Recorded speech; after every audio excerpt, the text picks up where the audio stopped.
அனைவருக்கும் என்னுடைய முதற்கண் வணக்கத்தை தெரிவித்துக்கிறேன். மகளிர் தின விழா தொடர்ந்து நிறைய மேடையில் பேசுகிறோம். எனக்கு எல்லா தலைப்பும் கொடுத்துட்டாங்க, எல்லா தலைப்புலையும் பேசிட்டேன். இப்போ முருகன் சார் இல்லை இதுலேயும் நீங்கள் பேசணும், என்ன தலைப்புன்னு தெரியல. சரி, இங்கே வந்து என்ன தோணுதோ அதை உங்களோட பகிர்ந்துக்குவோம் அப்படின்னு தோணுச்சு. மேடையில் ஏறி ஒவ்வொருத்தரும் பேசினது அதுக்கு பின்னாடி இருந்த வழிகள். மேடை ஒரு சந்தோஷம், ஆனால் அது உணர்வுக்குள்ளே இருந்த வழிகள். வலிமையை தலைப்பாக வச்சு பேசிடுவோம். சரி, வலிமை தலைப்பாக வச்சு தோணுதுன்னா என்ன மைண்டில் தோணுது அப்படின்னு தெரியல. நான் 4 விஷயந்தான், ரொம்ப நேரம் எடுக்கல. அந்த 4மே ஒவ்வொருத்தவங்களை பற்றி ஒவ்வொருத்தங்க எழுதின கடிதம். அம்மாவை பற்றி இருக்கும்போதும் அம்மா இல்லாத போது மகள் எழுதின கடிதம்.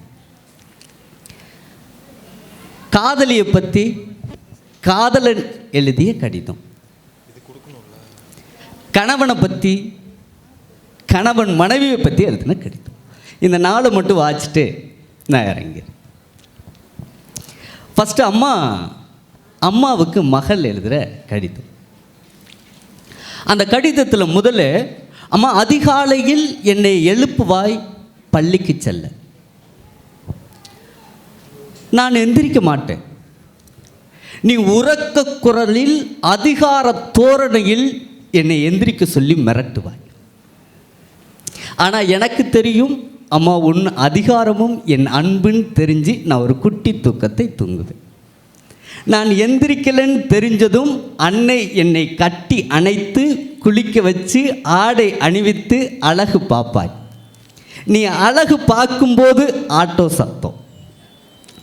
என்னை ஏற்றிச் செல்லும் ஆட்டோ வந்து விட்டுச்சோ நினச்சி உணவூட்ட ஆரம்பிப்பாய்.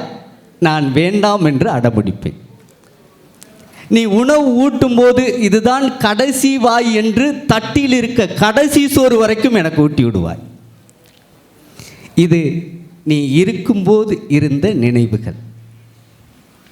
அம்மா, இப்போது நீ இல்லை. இப்போது உன் வலிமையை நான் உணர்கிறேன். ஏன், என்னை எழுப்ப ஆளே இல்லை, அதனாலேயோ தெரியல நான் தூங்கவே இல்லை.